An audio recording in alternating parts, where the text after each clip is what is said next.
what if that really profound, hollow feeling of emptiness you get right after achieving a massive life goal isn't a sign that you failed? Right.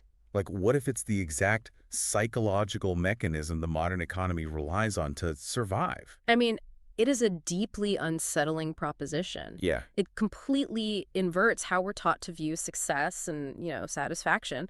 We treat that emptiness as this huge personal defect, totally. when, according to the sources, it might actually be structural, like by design. I want to ground this right away because I think everyone listening to this has experienced what we're about to discuss. Absolutely. So a few years ago, I got this promotion, Mm. and I had been working toward it for almost 3 years. It's a long grind. It was. Late nights, working weekends, missing family events. You know the drill. Yeah, the classic hustle. Exactly. Mm. And I had this narrative playing in my head that once I got the title and the corner office, Mm. I would finally, arrive. Right, the magical finish line. Yes. I thought I would feel this overwhelming cinematic sense of completion. Like the music would swell, the credits would roll, and my life would officially have meaning. And let me guess, that didn't happen. Not even close. I got the promotion on a Friday. I celebrated with friends. But I distinctly remember waking up the following Tuesday, making my coffee, sitting on my couch, and feeling absolutely nothing. Wow. In fact, it was worse than nothing. I felt this terrifying, quiet drop in my chest, just a complete void. Yeah. And I spent months thinking there was something fundamentally broken in my brain. Like, why wasn't I happy?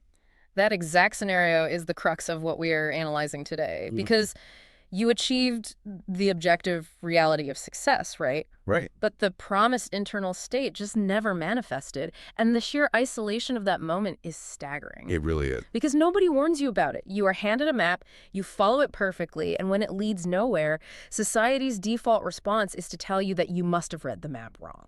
Which is why today we're taking a deep dive into an absolutely fascinating stack of source material that finally puts a name to this experience. It's so validating to see it laid out like this. It really is.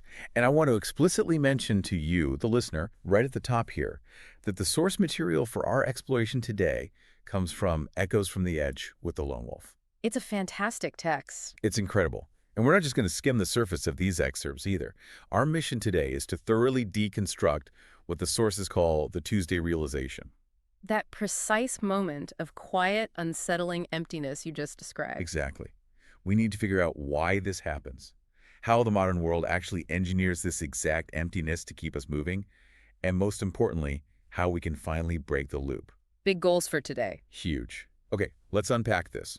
Starting with this foundational concept the text refers to as the quiet betrayal. Yeah, so the quiet betrayal is such a precise term. It identifies a deception that happens so early and so pervasively that it essentially forms the bedrock of our operating system. The text argues that from our earliest childhood development all the way through our professional lives, we are conditioned to view meaning as an external object. Like a physical commodity. Precisely. We are taught that meaning is out there waiting to be excavated. You go to school to get the grades right, to get the degree, to get the job, to get the partner, to buy the house.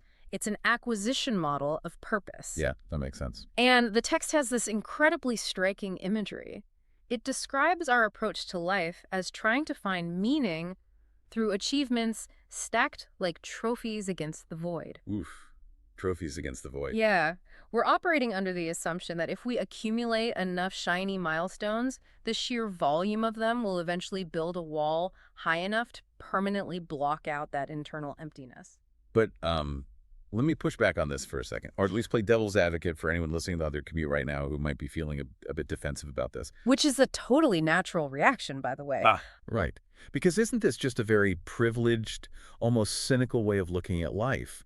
A lot of people find profound, undeniable meaning in the things they achieve. Yeah, absolutely. Like raising a child, or building a business that helps people, or mastering a craft.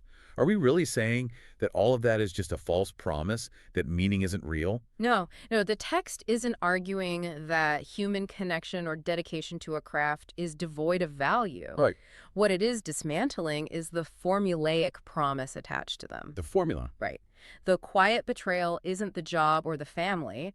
The betrayal is the societal guarantee that these things will automatically dispense permanent existential fulfillment. The conditioning tells you that if you check the box, some metaphysical switch will flip and you will be complete. Right, like a video game achievement unlocking. Exactly. And the Tuesday realization is the moment that formula collapses.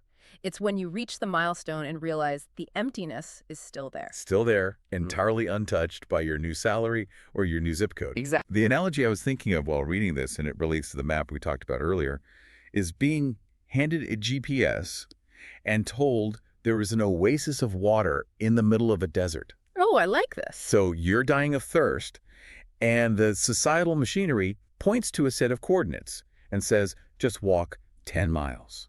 The water is there. So you walk? You walk. Your feet are bleeding, you are physically exhausted, but you are fueled by the absolute certainty of the promise. Because why would the map lie? Right. So you finally arrive at the exact GPS coordinates, Mm, and it's just more sand. just sand. And this is where the real psychological damage occurs. Because what happens next is the tragedy.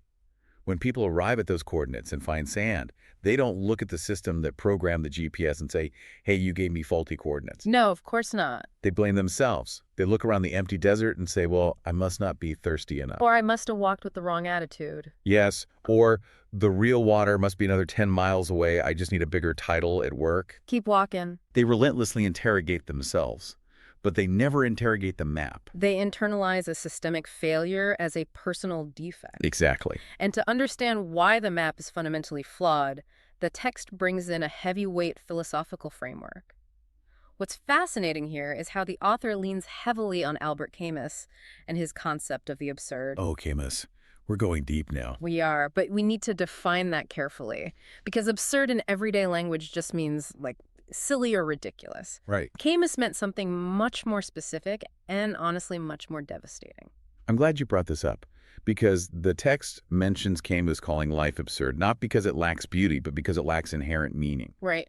But I want to really dig into the mechanics of that. What does that actually mean for the listener sitting in traffic right now, just trying to make sense of their career? So, to understand the absurd as Camus defined it, you have to look at it as a point of friction. Okay, friction between what? On one side, you have the human brain. We are biologically and psychologically wired to be meaning-making machines. Oh, totally. We see patterns in everything. Exactly. We desperately need narrative, purpose, and logic. We need our suffering to have a reason. We need our hard work to result in a cosmic reward. That's just our nature. And what's on the other side? The universe. Yeah. And the universe is entirely indifferent. Is different. It does not operate on a system of karmic narrative. It doesn't look at the 10 years you spent grinding at a law firm and say, here is your allotted portion of life purpose as a reward for your sacrifice. I mean, I wish it did. We all do. But the universe simply exists. It is silent. Wow. So the absurd is the friction that occurs when our desperate, innate demand for meaning collides with the cold, silent indifference of the universe. That friction is such a visceral way to describe it. It strips away the comforting blanket we all carry around, you know? It really does. The idea that the universe is somehow tracking our progress and preparing a finale for us. The universe doesn't answer back. No. So when Tuesday afternoon hits and you're staring at the wall feeling empty, it's not because you failed the universe's test. It's because the promise that the universe was grading you in the first place was a lie. The promise that meaning could be found like a hidden object was the structural error. Exactly. And this leads to the most crucial paradigm shift demanded by the source material. If the universe doesn't supply inherent meaning, then meaning is not something you find. Right. The text explicitly states, and this is a quote, meaning is never found, it must be constructed. Which completely changes the role of the individual. Entirely. Because if meaning is found, you're just a scavenger. You're passive. You're basically wandering the beach with a metal detector, hoping you stumble over a gold coin. Just waiting to get lucky. Yeah, you're entirely reliant on luck and the map you were given. But if meaning is constructed, you are an architect. You become an active participant. Yes. Construction requires raw materials, it requires deliberate effort, and most intimidating of all, it requires a blueprint that you have to draft yourself from scratch. But the text implies most people never become architects. No, they don't. They spend their entire lives as scavengers, just wandering the desert looking for the oasis they were promised. Because it's easier to follow a bad map than to draw a new one. Right. Which brings us to a massive logical wall in this discussion. Okay, let's hear it. If this societal map is so broken, if it consistently leads us to exhaustion, emptiness, and the Tuesday realization, why does the system keep handing it out? That's the real question. Why does every school, every corporation, every algorithm keep pushing a formula that clearly doesn't work? Well, to answer that, we have to move away from philosophy and look at mechanics. Mechanics. The text shifts its focus here to what it calls the architecture of perpetual motion and the architecture of the herd. Those sound ominous. They are a bit. We have to stop looking at the structure of modern life emotionally and start looking at it functionally. Functionally, that implies machinery. Gears, pulleys, systems that operate to achieve a specific output, regardless of how the individual cogs, meaning us, feel about it. That is the precise argument. The source material asserts that the mechanics of modern life are explicitly designed for engagement, not fulfillment. Here's where it gets really interesting, because the text drops this incredibly blunt statement. It says, arrival would end consumption. Yeah, that's a heavy line. I had to put my notes down and just stare at the ceiling for a minute when I read that. Arrival ends consumption. Walk me through your thought process on that. Like, what clicked for you? Well, think about the mechanics of our economy.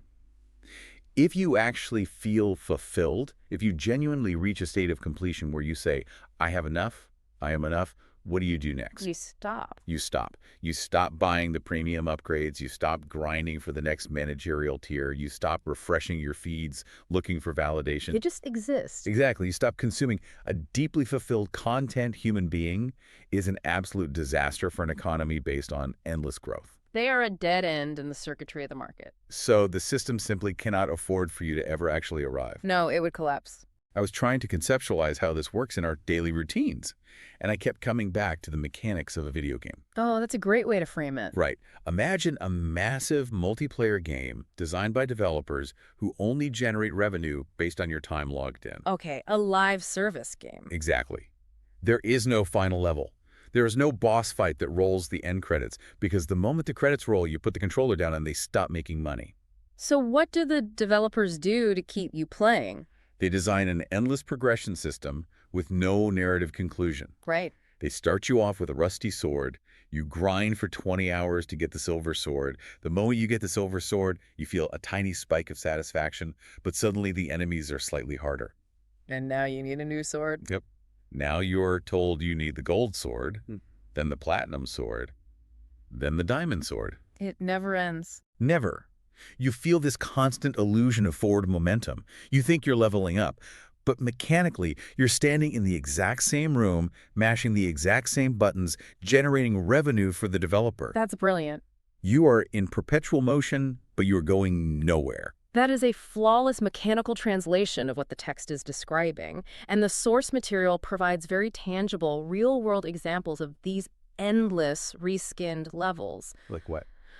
Well, it specifically points to the modern career trajectory. It's no longer about mastering a trade, Right. It's about an endless progression system. You're a junior associate, then a senior associate, then a director, then a VP, then a senior VP. The titles just keep getting longer. Exactly. Yeah. The goalpost is perpetually moved by design. And the text points out that social media operates on the exact same architecture, but at a micro level, it runs on dopamine loops. Yes, the dopamine loops. Actually, I want to pause here because we hear the term dopamine loop thrown around a lot in pop psychology.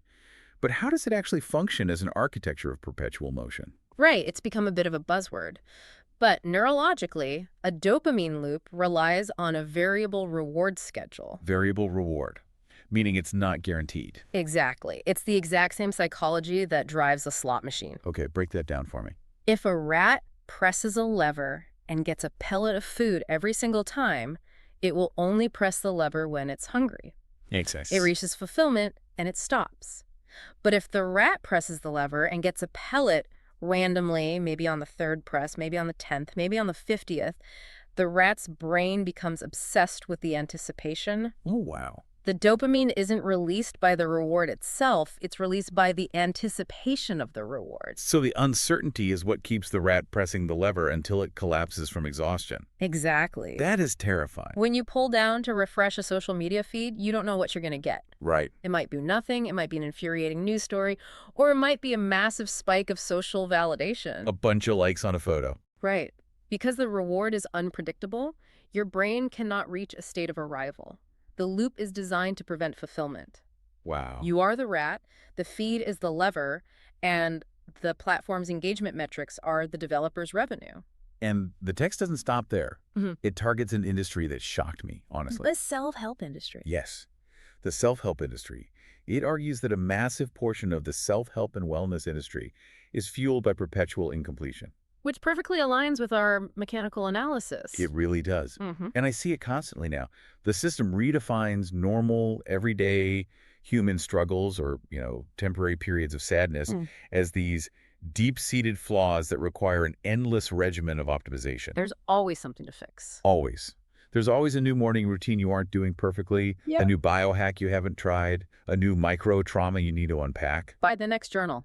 Take the next supplement. Exactly. The industry thrives by convincing you that you are a project that is fundamentally broken and never quite finished. Right. Because if you were finished, you wouldn't need to buy the next book or the next seminar. If we connect this to the bigger picture, the source material anchors this modern phenomenon in a historical warning. Okay, taking us back. It brings in Friedrich Nietzsche and his concept of the herd mentality. Nietzsche, all right. And again, we need to be careful with definitions here because calling people sheep is a tired cliche, and it's not what he meant. Right, it feels very internet troll to just call people sheep. Exactly. Nietzsche wasn't talking about a lack of intelligence. He was talking about the outsourcing of value creation. Outsourcing value creation. Break that down for me. The herd mentality is a form of psychological compliance. It is the quiet obedience to predefined structures of success. Meaning you don't decide what success is, you just accept what society tells you it is. Exactly. The herd doesn't create its own blueprint for meaning. It adopts the blueprint handed down by the dominant culture. And the culture dictates that value equals status, wealth, and perpetual busyness. Right. The individual, rather than doing the terrifying work of constructing their own meaning, remember the architect versus scavenger concept. Yes, the architect building from scratch. Right. Rather than being the architect, the individual finds safety in numbers. They silently agree to chase the platinum sword because everyone else is chasing it. It's the safety of the script. Exactly. If everyone is walking toward the mirage in the desert, it feels insane to turn around and walk the other way, even if you suspect the map is wrong. Precisely. But the text is very careful to make an important distinction here, and we need to highlight this. Okay, It explicitly states that this is not a conspiracy. good clarification. We aren't talking about a smoke-filled room of shadowy villains twirling their mustaches, designing algorithms just to keep you sad. Right, it's not malicious, it's structural. Yes. It's an emergent property of an economy of distraction. The system simply benefits more when you remain in motion.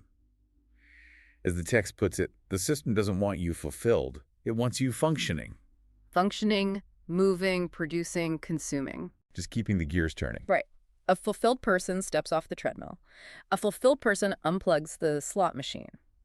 So the system's primary defense mechanism against this is the continuous redirection of your attention away from stillness. This feels like the perfect logical pivot. Yeah. The system actively punishes stillness because stillness leads to clarity, and clarity breaks the loop. Exactly. But the system isn't perfect, right?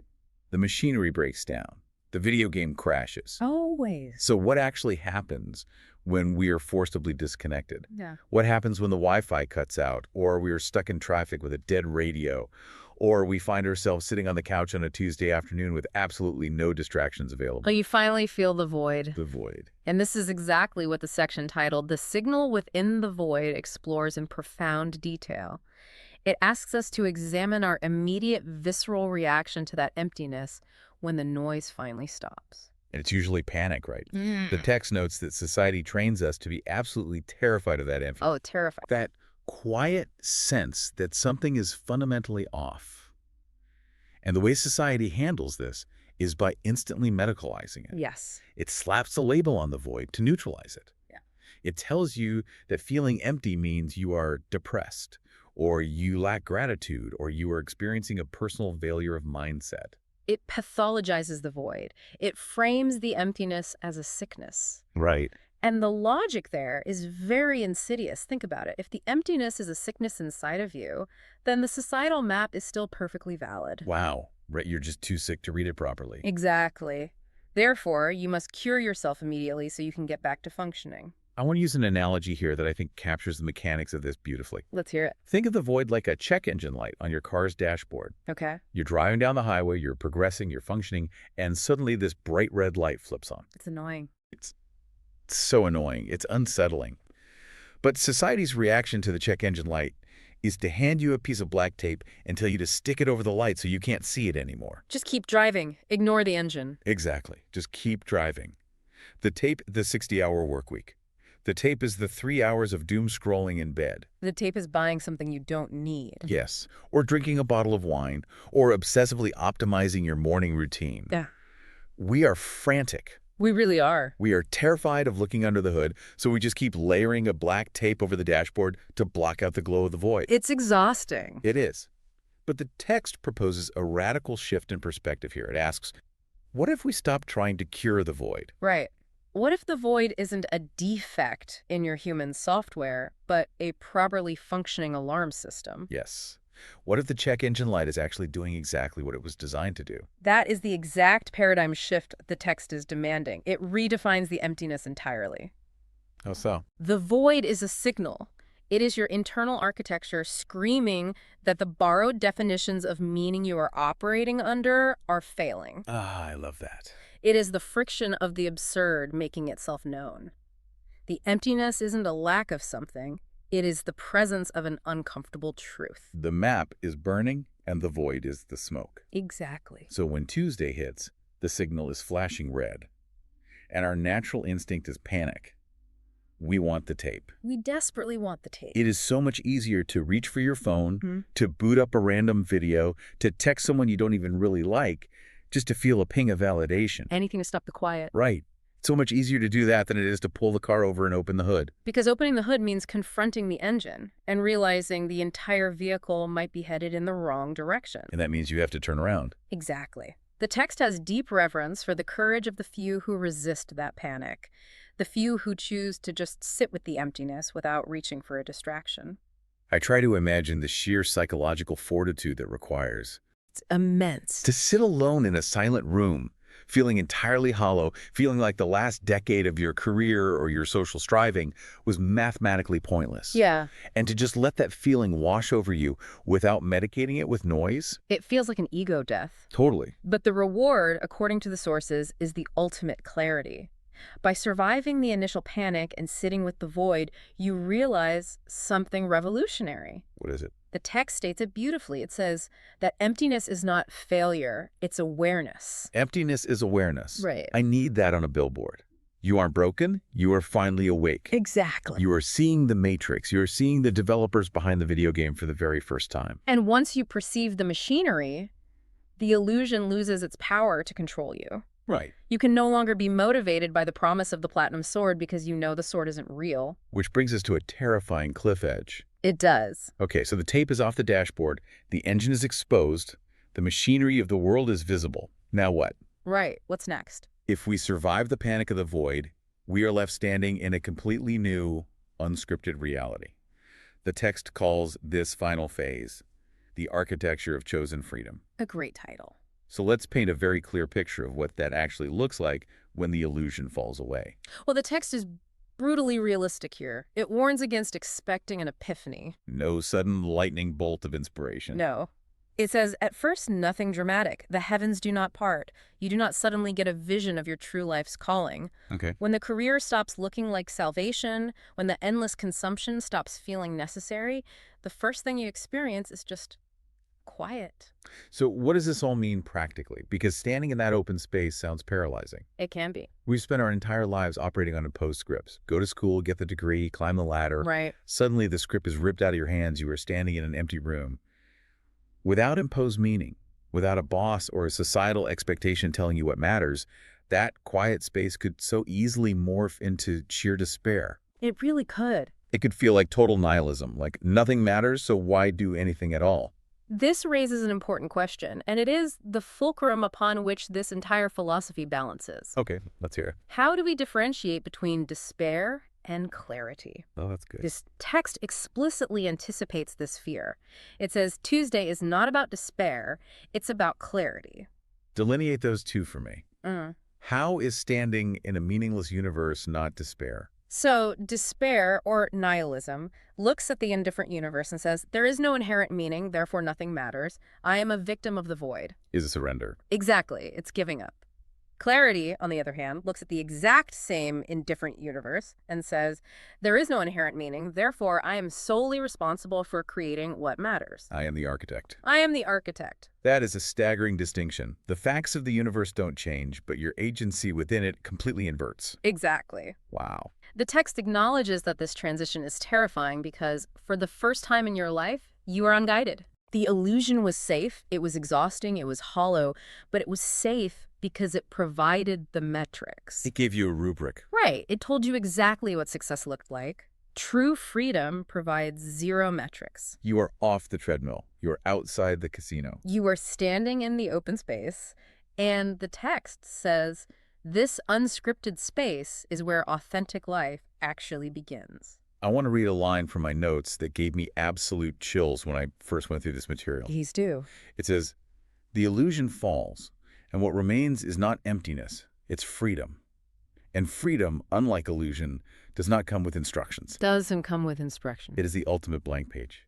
We all claim we want freedom, but when we're actually faced with it, we realize how immensely heavy it is. So heavy. Because if you write a terrible story on a blank page, you have no one to blame. Right. You can't blame the map. You can't blame the GPS. You can't blame your boss or your parents or society. You are holding the pen. That is the heavy, beautiful burden of chosen direction. Yep. You are no longer fueled by borrowed purpose. You are making an intentional choice in an indifferent world. And that choice is yours. Right. And because it is constructed by you and not handed to you, it is immune to the Tuesday realization. Wow. It cannot collapse because you built the foundation yourself. So to distill this entire massive journey for you, the listener, Let's bring it all together. if you take away anything from this deep dive into echoes from the edge with the lone wolf, let it be this paradigm shift. The meaning you've been desperately searching for isn't lost. No. It was never out there in the desert to begin with. Meaning is a construction project, not a scavenger hunt. And that deep, bone-weary exhaustion you feel, Yeah. the anxiety that you are always falling behind, it is not a personal failure. You are not broken. You're really not. It is the mathematical result of existing within an architecture of perpetual motion, a system meticulously designed to keep you functioning without ever allowing you to arrive. The void, that terrifying check engine light that society tells you to take over with distractions and hustle culture, Right. it's just your internal signal. Right. It's your awareness waking up. And the resulting quiet, the terrifying silence that follows when you finally stop mashing the buttons and put the controller down. That isn't despair. No, that is the blank page of true freedom. The machinery of distraction only has power over you as long as it remains invisible. Once you see the loop, you have the agency to step out of it. Which brings me back to you. If you are in your car right now, or walking your dog, or sitting at your desk, the next time you feel that subtle shift, Yeah, that Tuesday feeling. the next time you achieve something and immediately feel that hollow drop in your chest, I want you to remember the mechanics of this conversation. Don't panic. Do not panic. Do not immediately reach for a piece of black tape. Don't open an app.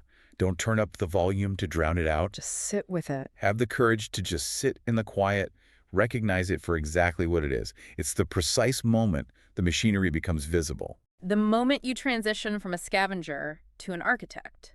Allow yourself to experience the friction of the absurd, knowing that the discomfort is simply the birth of your own agency. It's a powerful realization.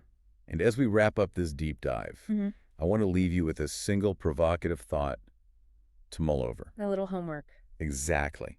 A question that builds strictly on the brutal logic of everything we've unpacked today. Lay it on them. If you fully accept the premise of this text, if you accept that the universe is entirely indifferent and unmoved by your efforts, Right. if you accept that the systemic structures around you actually want you endlessly distracted Yeah. and merely functioning, Mm-hmm. and if you accept that true, Unscripted freedom comes without a single instruction manual. Hmm. What is the very first intentional choice you will make tomorrow morning that isn't part of someone else's script?